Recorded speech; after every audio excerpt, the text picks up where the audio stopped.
मजा दिहा के खटिया खटिया को संदीप बाबू खटिया को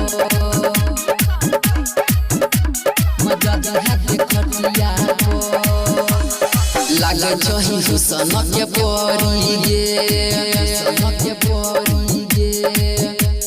सब कहे छो रस भरी गे लागे छही हुसन के परी गे सब कहे छो रस भरी गे जानी दै छौ सब तोरा नथिया पर मजा दिहा के खटिया को मजा दिहा के खटिया को बेकरो छोड़बो ने जानी दै छौ सब तोरा नथिया को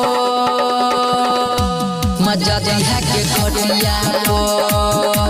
मजा दिहा के खटिया को बुझलही खेल बेकरो छोड़बो ने मजा दिहा के खटिया खटिया को संदीप बाबू खटिया को लो जोई है 2000 गे मजा दी है दोनों घर गे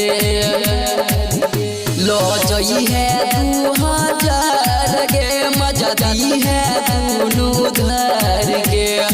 मजा में तोरा चले चार पहिया को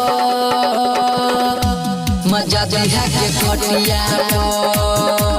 मजा दिहा के खटिया को बुझलही ने ले करो छोड़बो ने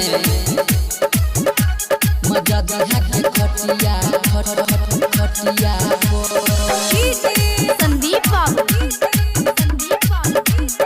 खटिया को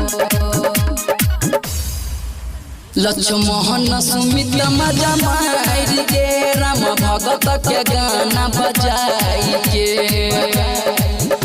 लक्ष्मण राजा मजा मार के सुधीर भगत के गाना बजाई के तो दे नगद नहीं लेबो हम बकिया को मजा दिहा के खटिया को मजा दिहा के खटिया को बुझलही ने ले करो छोड़बो ने मैथिली जानकी रिकॉर्डिंग स्टूडियो बढ़ा से।